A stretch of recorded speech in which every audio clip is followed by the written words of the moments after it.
Assalamualaikum warahmatullahi wabarakatuh. Di video kali ini kita akan membahas soal UMPT KIN 2013 dengan kode soal 301. Nah, video ini adalah kelanjutan dari video yang sebelumnya. Langsung saja, nomor 36. Dari beberapa peristiwa di bawah ini yang termasuk ke dalam reaksi endotherm adalah.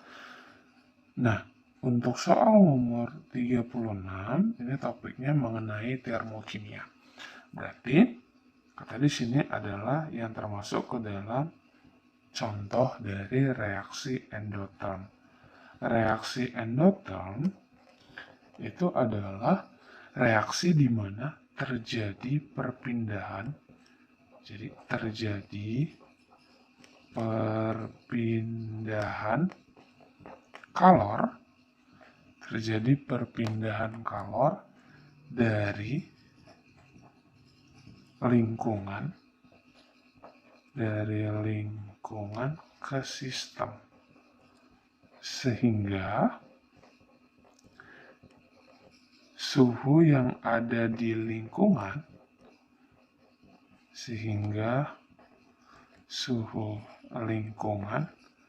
ini nanti akan berkurang atau menurun.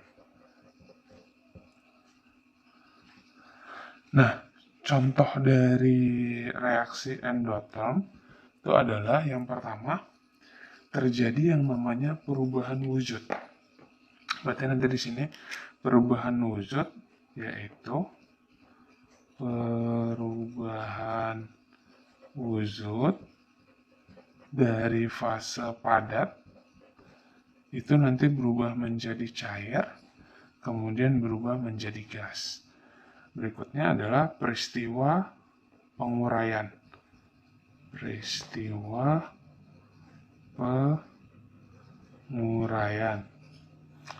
Kemudian pelarutan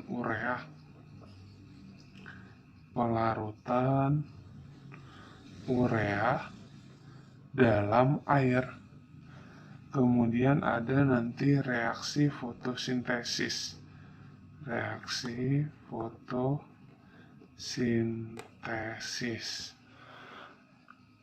Nah, berarti dari sini yang termasuk ke dalam reaksi endotherm adalah urea ditambahkan air, sehingga jawabannya adalah ayam. Soal berikutnya nomor 37. A ditambah BB menghasilkan C ditambah DD. A kecil, B kecil, C kecil, D kecil ini menyatakan koefisien. Jadi laju reaksi dengan ordi 2 dari reaksi di atas dihitung dengan persamaan reaksi. Nah, soal nomor 37 ini materinya adalah mengenai laju reaksi. Katanya di situ dibilang ada ordi 2. Nah, sebelum ke situ kita buat dulu definisi dari yang namanya ordi reaksi. Jadi ordi reaksi itu definisinya adalah jumlah pangkat konsentrasi dari zat yang bereaksi. Atau reaktan.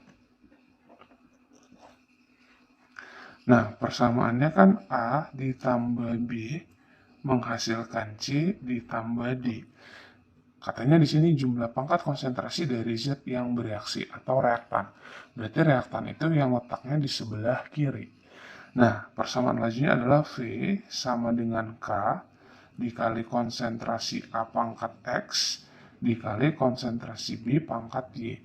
Karena ordinya adalah ordi 2, berarti ini total X sama Y-nya harus 2. Sehingga kalau kita cek K konsentrasi A, ini salah. Ini pangkat 1, berarti dia ordi 1. Kalau ini berarti 1 tambah 1 berarti ordi 2. Nah, yang ini V sama dengan K, konsentrasi A juga sama ordi 2. Kemudian V sama dengan K, salah ya. Ini berarti ordinya ordi 0, karena tidak ada konsentrasinya. Maka jawabannya antara B dan C. Nah, katanya di sini dia bilang reaktan, berarti reaktannya itu ada A dan B. Sehingga jawaban yang lebih tepat itu adalah yang bola, karena reaktannya A sama B. Tapi tadi kalau misalnya reaktannya hanya A saja, maka jawabannya yang C.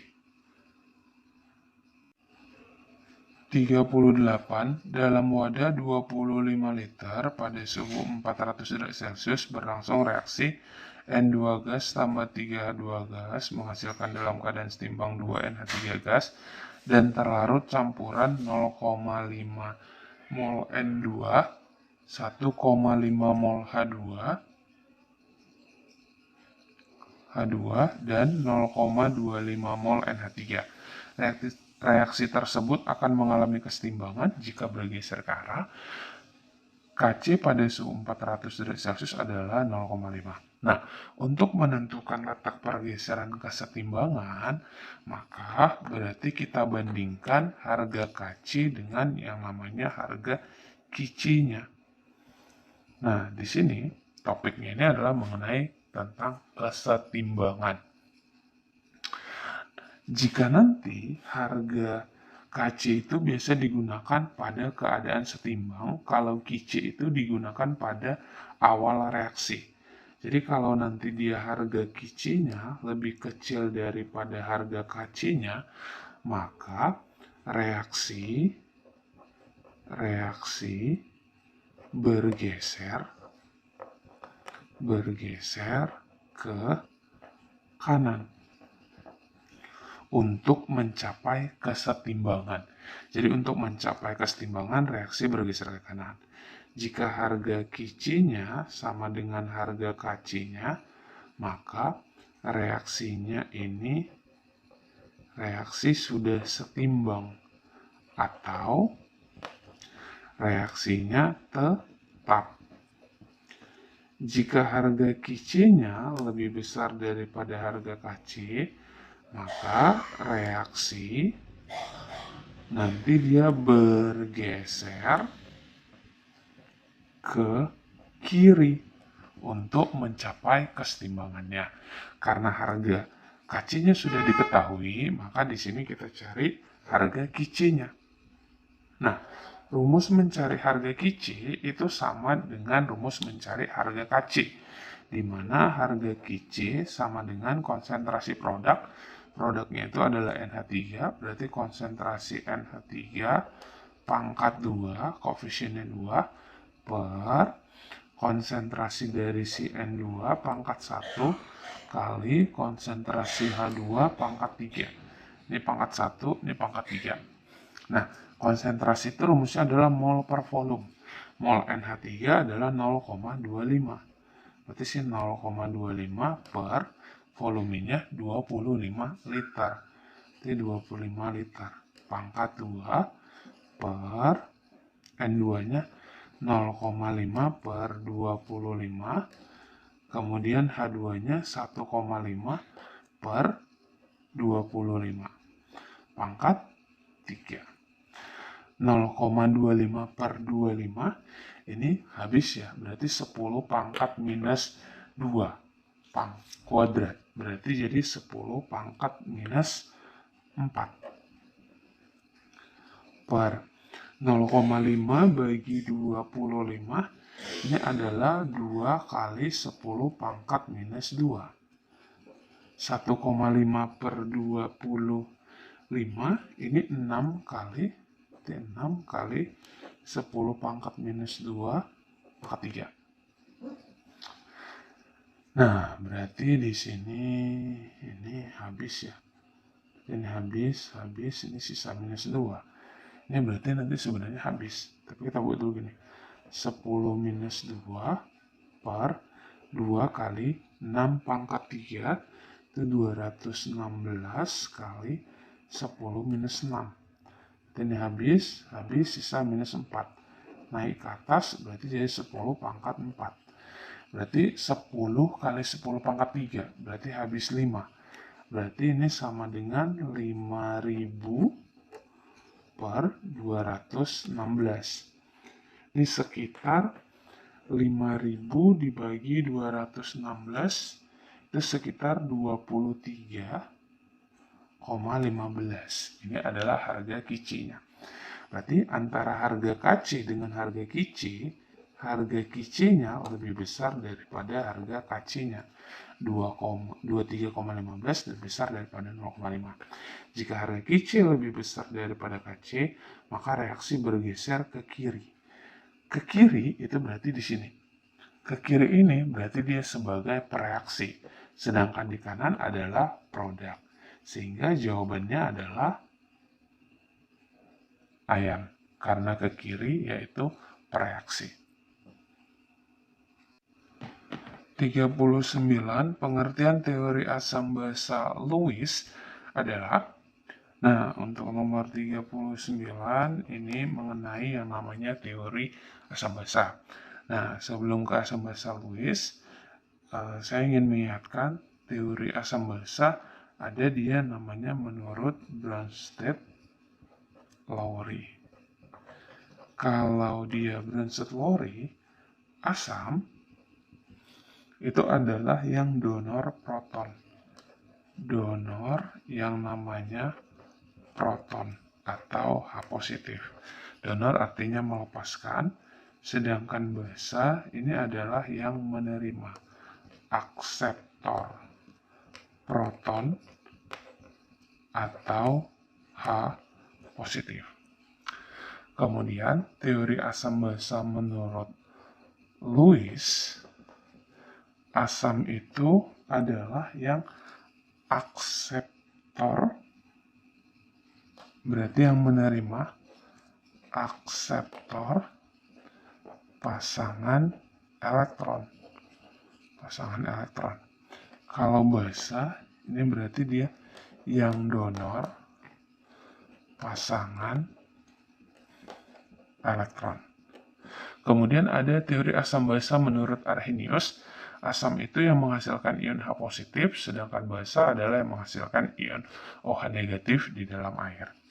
Nah, asam adalah donor proton. Jadi kalau donor proton itu tadi menurut Bronsted-Lowry. Basa donor elektron ini Lewis ya. Berarti salah kan? Asam adalah akseptor proton. Salah. Asam akseptor pasangan elektron.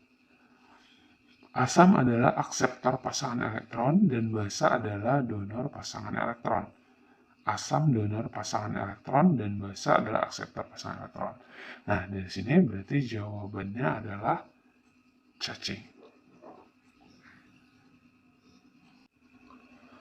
Berikutnya nomor 40, peristiwa pergerakan partikel koloid di medan listrik atau ke kutub-kutub elektroda disebut. Nah, untuk soal nomor 40, ini topiknya adalah mengenai yang namanya sistem koloid. Yang pertama, ada namanya, yang A itu elektroda. Jadi ada elektroda. Elektroda ini adalah konduktor atau penghubung yang dilalui arus listrik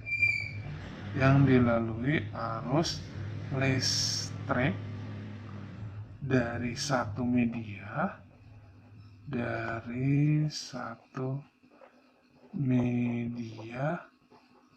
ke yang lain. Biasanya dari sumber listrik ke perangkat atau bahan.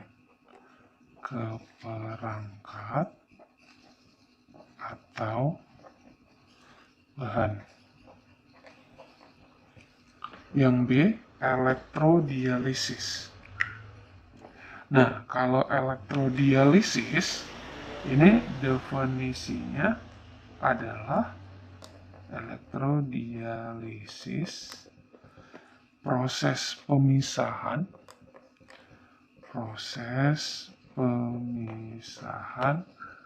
dengan menggunakan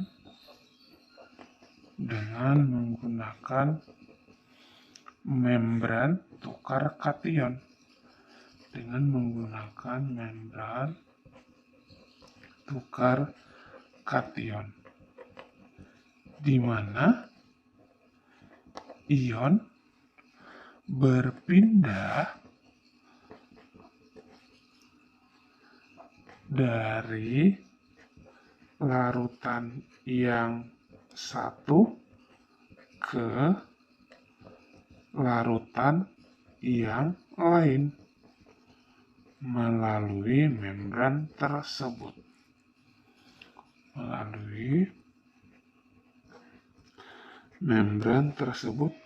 Sehingga adanya perbedaan tegangan listrik.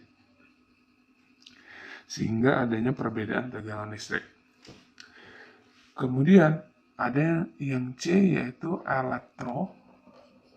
elektroforesis.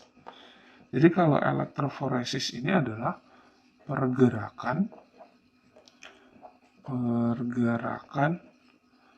partikel koloid dalam medan listrik.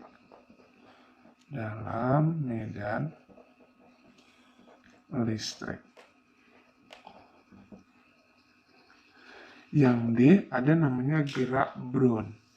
Jadi kalau gerak Brown itu adalah gerak zigzag. Jadi gerak Brown ini definisinya adalah gerak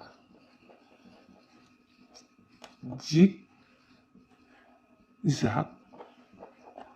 atau acak dari partikel koloid.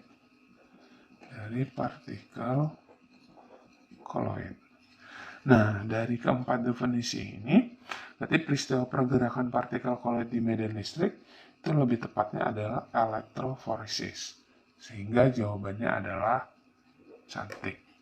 Oke, demikian video kali ini. Jika bermanfaat, jangan lupa di-share ke teman-teman yang lain. Tetap semangat.